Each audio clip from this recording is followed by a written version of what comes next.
राधे। श्री भगवानुवाच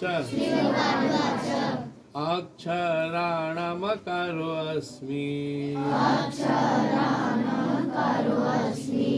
द्वन्द्वः सामासिकस्य च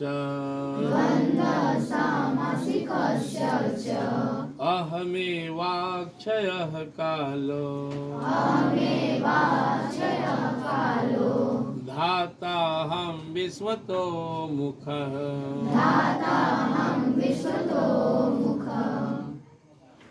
अक्षराणामाकारोऽस्मि द्वन्द्वः सामासिकस्य च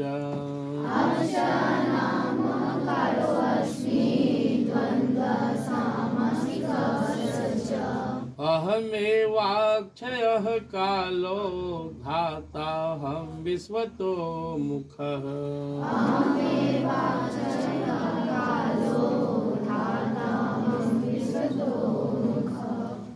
हम भगवान की विभूतियों को सुन रहे हैं, कहाँ कहाँ हम ईश्वर को अनुभव कर सकते हैं। बहुत सारी जगह भगवान ने बताया। आज के श्लोक में बता रहे भगवान अक्षराणाम अकारोऽस्मि। हम कोई भी अक्षर बोलते हैं तो उसके लास्ट में अ बचता है, जैसे क प्लस अ, उसको हम लोग क्या बोलते हैं? स्वर। हर वर्ड में दुनिया में जितना शब्द हो रहा है तुमको जानकर आश्चर्य होगा, जो हम बोल रहे हैं या कहीं कोई भी आवाज आ रहा है उसके लास्ट में आ ही बचता है। परम पूज्य गीता अटवा कहते थे कि अगर हम हर अक्षर के लास्ट में, हर शब्द में लास्ट में अ सुनना शुरू करें तो हम सृष्टि की आवाज को समझ सकते हैं। जितने पशु पक्षी बोल रहे सब समझ सकते हैं। ये प्रैक्टिस कर सकते हो। कोई भी वर्ड अ से ही बना है, कहीं से भी अगर आवाज आ रहा हो तुमको क्या करना हो? कहीं सीटी भी मार रहा हो, गाड़ी मार रहा हो, कहीं से आवाज आ रहा हो, तुमको क्या अनुभव करना है? तुमको अनुभव करना है कि उस शब्द में अ यही सब हो रहा है। हर वर्ड में तुम ध्यान से बैठ करके सुनने लगो तो सिर्फ अ सुनाई पड़ेगा और तुम्हारा अंदर का जो है शक्ति जाग जाएगा। 4 तरह की वाणी होती है, परा, पश्यंती, मध्यमा, वैखरी। जो हम बोल रहे तो सुने वैखरी है। जो हम अपने अंदर विचार को देखते रहते उठ रहा है नाना तरह के विचार, वो हमारा मध्यमा होता है, जो हम अपने आप से बात करते हैं। और जब तुम दृष्टा भाव में जाओगे ना तो अंदर बहुत तरह की इसमें आवाज छिपा हुआ है, विचार छिपा हुआ है। हर व्यक्ति के अंदर हजारों लाखों विचार छिपा हुआ है। जब ध्यान में जाओगे तब देखोगे बाप रे, मेरे अंदर बोड़ा के बोड़ा विचार भरा हुआ है। जब वो नजर आता है तो उस विचार को हम लोग पश्यंती बोलते हैं। और परा परमात्मा की वाणी होती है। हमेशा परमात्मा के यहाँ से यहाँ आवाज आते रहता है, हम सुन नहीं पाते। हमेशा भगवान हमें सचेत करते रहते हैं। तुम सोए हुए हो, उनका आवाज आता है, ये उठो, भोर हो गया, जा पढ़ो। हमेशा जो आत्मा में कभी कभी अनुभव होता है कि अपना दिल में आवाज आ रहा है कि नहीं पढ़ना चाहिए, नहीं अच्छा मार्ग पर चलना चाहिए। तो जब जब अच्छी बातें तुम्हें समझ में आए ना तो समझना चाहिए कि परमात्मा की वाणी कुछ हम समझे, कुछ नहीं समझे। तो अक्षर जितने भी है संसार में, जितने भी वर्ड है, उसमें जो अ अक्षर है परमात्मा ने उसे अपना स्वरूप बताया। द्वंद्व सामासिक च। जीवन मिला है तो यहाँ सुख दुख लाभ हानि, मिलना बिछड़ना लगा रहेगा। अमीरी गरीबी, रोग शोक। तो हमें इस बात का ध्यान रखना है कि हमें विचलित नहीं होना है। कभी तुम्हें सम्मान मिलेगा, फूलो नहीं, कभी तुम्हें अपमान भी झेलना पड़ेगा, उससे भी तुम विचलित मत होना। कहीं मनपसंद भोजन मिला, कहीं भूखे भी रहना पड़ा। जीवन में हमेशा उठा पटक चलते रहेगा। इसलिए परमात्मा ने अपने को द्वंद्व समास कहा। द्वंद्व में क्या होता है? हम जुड़वा पढ़ते हैं, दिन रात, सुख दुख, लाभ हानि, जन्म मरण, आना जाना। मतलब संसार का यह सत्य है कि हर पल हम द्वंद्व में, दिन हुआ तो रात भी होगा, जन्म हुआ तो मृत्यु भी होगा शरीर का, एक दिन बच्चा हो तो जवानी बनोगे। हर इस संसार का सत्य है। इसलिए हमें इससे विचलित नहीं होना है। अब तुम बहुत बार हो सकता है कि अपने जीवन में बढ़िया बढ़िया एग्जाम में बैठोगे, पास भी कर सकते हो, कभी नहीं पास करोगे। इस बार का इंटरव्यू हम लोग देख रहे थे, एक बच्ची IAS की है, पिछला बार में इंटरव्यू तक गई, नहीं हुआ, विचलित तो फिर बैठी, इस बार में अच्छा नंबर से टॉपर में आ गई।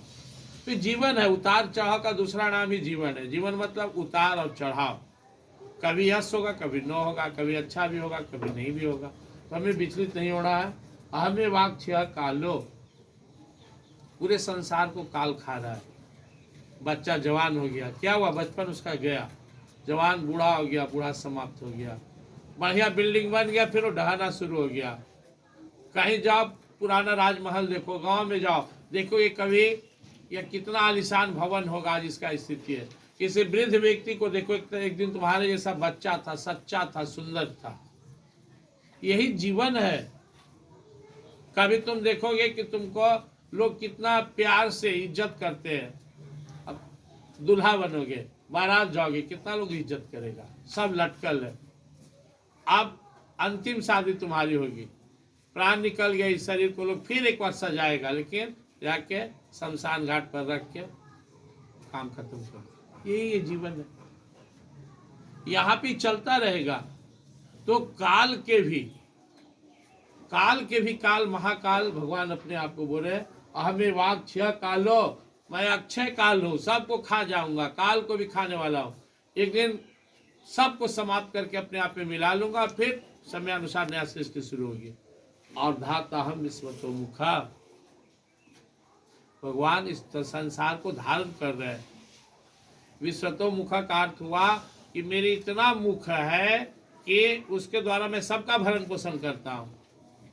तो सोचने वाली बात है कि जब हम माँ के घर में 9 माह रहते तो हमको कौन खिलाता है?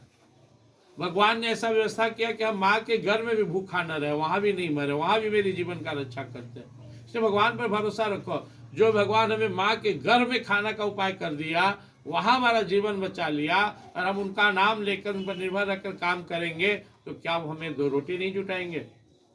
इसलिए जो भगवान पर विश्वास करता है ना, कहीं नहीं डरता है। जंगल हो, पहाड़ हो, घाटी हो, सब जगह अपने परमात्मा को अनुभव करता है, और हर जगह परमात्मा उसकी मदद करते हैं। इसलिए आज का जो भाव आया उसके अनुसार हम लोग संकल्प लें।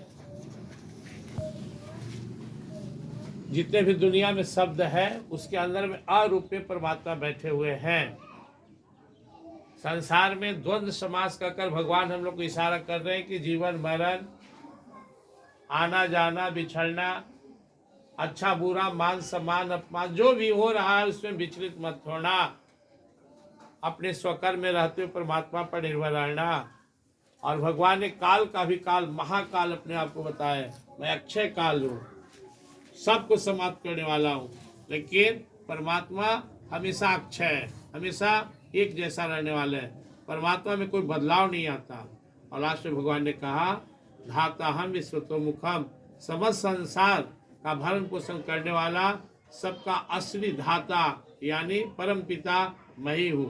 इसलिए भगवान पर भरोसा करते हुए अपने स्वकर्म में लगे रहो, और यह विश्वास रखो कि जब भगवान मेरे साथ हैं तो हमें किसी प्रकार की चिंता करने जैसी कोई बात नहीं है। भरोसा बढ़ाते रहना है, भगवान पर निर्भर रहना है। जैसे